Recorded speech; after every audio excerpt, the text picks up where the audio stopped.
Daniele, o que é o mapa de evidência científica?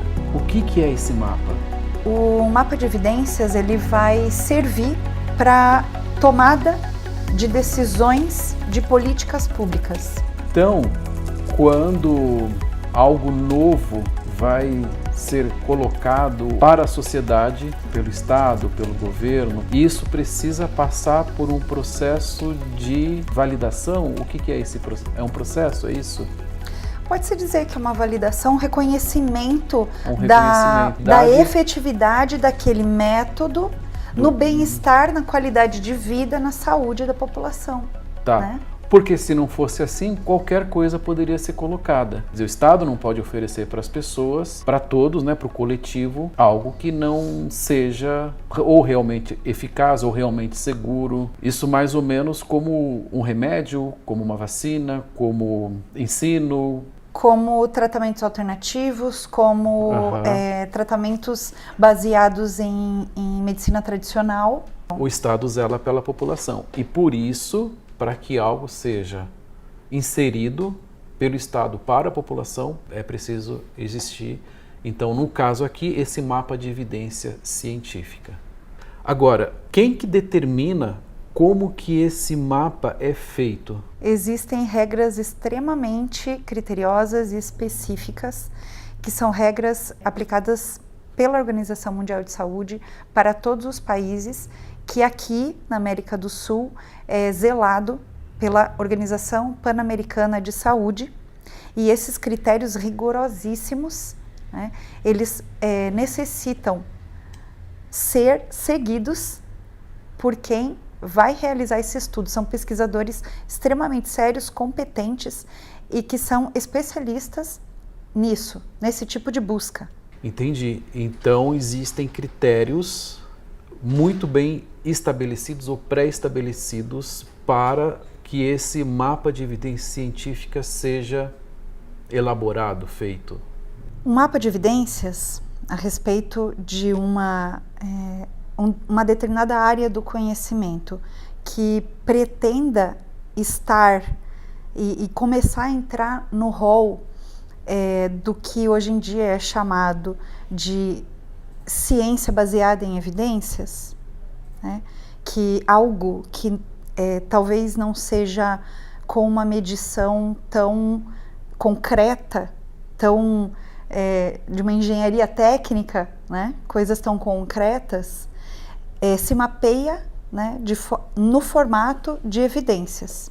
O mapa de evidências aqui no Brasil, ele é realizado por um consórcio que ele é autorizado pela Organização Pan-Americana de Saúde, segundo normas da Organização Mundial de Saúde, a partir de critérios que significam que aquilo, além de se tornar algo realmente assim crível, de passar para esse nível de ciência baseada em evidências, ainda precisa partir de vários critérios da Organização Mundial de Saúde de utilidade pública.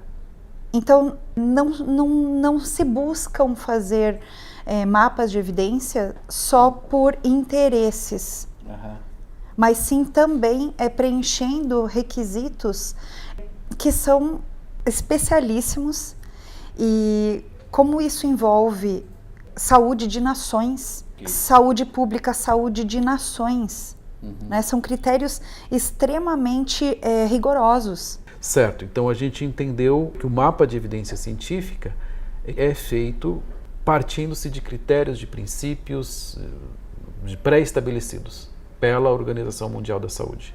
E provavelmente outras instituições também, muitos estudos e tudo mais. Certo. Quem que faz esse mapa de evidência científica? Aqui no Brasil é um consórcio autorizado pela Organização Pan-Americana de Saúde. O que é necessário para fazer? Existe uma escala que é buscada, né, do que significa publicação científica de maior reconhecimento, que tenha a maior nota, né? Então, existem níveis de publicação. né, de revistas científicas com a sua nota, digamos assim, porque cada uma dessas revistas que publicam um estudo, elas têm, cada uma delas, critérios mais rigorosos. Né? E também o tipo de pesquisa utilizado, o tipo de pesquisa com a sua própria nomenclatura, dependendo da sua área do conhecimento.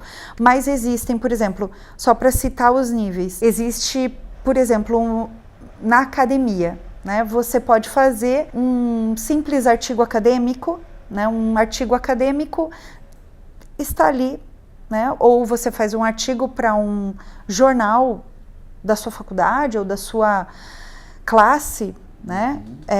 Ou de uma revista eletrônica da internet que não tem cunho científico, isso é uma coisa, né? Está aqui, isso não é considerado ainda ciência, ainda mais se são apenas ali reflexões, né? Ou uma abordagem, uma pesquisa de referências bibliográficas teóricas. Agora você tem a escala de você passar para um TCC, que vai continuar numa abordagem teórica, né, mas vai ser uma validação acadêmica, ainda não vai ser científico.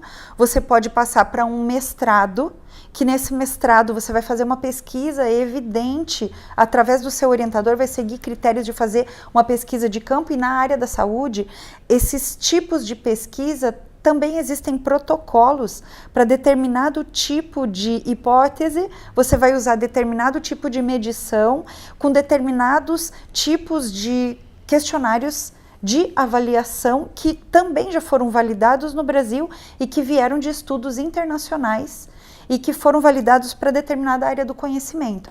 Então, se você está fazendo um mestrado para saúde mental e vai verificar qual é a efetividade da constelação para determinado caso de doença mental com constelação, usando determinados tipos de questionários, você vai aprovar isso, e existe uma aprovação.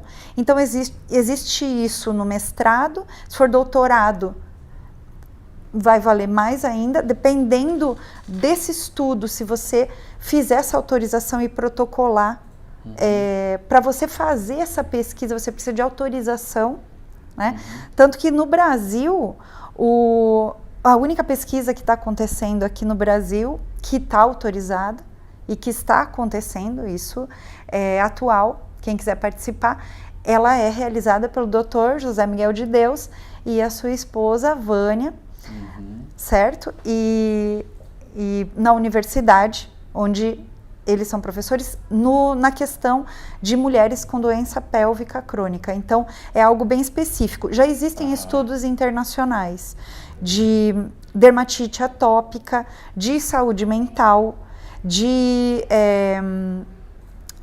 presos, né? Questão presos, comportamento de presos. Presos, você diz pessoas que foram internos criminosos já condenados. Como condenado. Sim, pelo Dan Cohen. Então, são casos, são assuntos específicos. Totalmente específicos.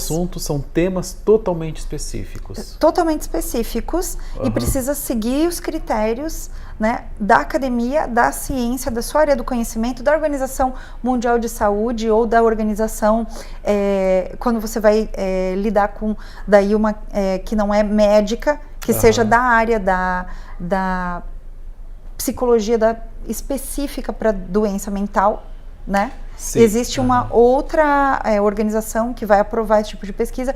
Então, para um pesquisador, para realizar uma pesquisa, não é assim tão fácil, não é só sair escrevendo. Daí você é autorizado, você tem um orientador que aceita você estudar isso, você tem uma universidade que aceita. Sim. E aí, dependendo do nível de qualidade, do resultado do seu trabalho, depois de passar por todos esses processos, você vai procurar essas revistas, dependendo da nota dela, que aceitem, segundo os critérios dela. Você inscreve o seu trabalho e essas revistas, elas vão aprovar e vão permitir que você publique nesses bancos mundiais de revistas científicas. E dependendo de onde você conseguir publicar esse resultado tem uma nota. Então ela tem um peso. E aí, quando um pesquisador ele vai fazer uma revisão sistemática, que ele já vai pegar todos esses estudos já realizados, já feitos, e ele vai fazer um apanhado geral de todos, e ele vai falar a respeito de todos que já foram feitos. Então, existem esses níveis. O que é mais considerado, que tem maior peso, são as revisões sistemáticas. Existe possibilidade da constelação familiar ter mapa de evidência científica para alguma área ou outra? Eu vejo que a ciência ela está evoluindo. Então, para se encontrar evidências, principalmente quando você está estudando consciência, você vai ter cada vez melhores formas. Explica mais isso pra gente. Como esses processos de critérios, eles são, digamos assim, eles vão evoluindo arrastados, eles vão estar sempre atrás do que a própria tecnologia. A tecnologia, ela avança muito mais rápido e a própria consciência coletiva e a própria rapidez do resultado das próprias pessoas de fazerem as mudanças na sua vida é coletivo, tudo se acelera. Mas esses critérios, eles vão sendo arrastados depois. Então, sempre o mapa de evidências, ele vai estar olhando para o passado. Só que precisa começar. Se a gente nem começar, a gente nem entra na fila. Entendi. Precisa começar. Então, não existe uma resposta certa, se vai ser possível ou não. Vai ser um começo, mas só um vai começo. ser um começo, vai ser um processo. Depois precisam vir. Isso vai ser um encorajamento, principalmente para dizer para as pessoas como fazer a pesquisa e cada vez mais começar a buscar as novas tecnologias e adaptar esse como fazer as pesquisas para colocar e publicar mais estudos para que esse mapa de evidência seja cada vez mais permeado de resultados positivos. Para você fazer uma pesquisa séria, primeiro você precisa estudar muito. Você precisa ter vivido muito, senão você não vai conseguir fazer, você não vai ter nenhum comprometimento, porque é bastante difícil, é desafiador. Então você precisa realmente acreditar muito no que você está fazendo, se dedicar muito, ter estudado muito, ter aprofundado muito, ter batido em todas as portas possíveis, e como o Dr. José Miguel de Deus tira dinheiro do próprio bolso para fazer a pesquisa, então você realmente tem que ter um comprometimento muito grande para você fazer algo tão bem feito, apesar de todos os pesares, apesar de todos os critérios. E, do meu ponto de vista, eu acho ótimo. Muito. Então, sim, eu não acho ruim exigirem de nós, consteladores, que a gente se aprimore. Eu acho maravilhoso. isso é bom, né?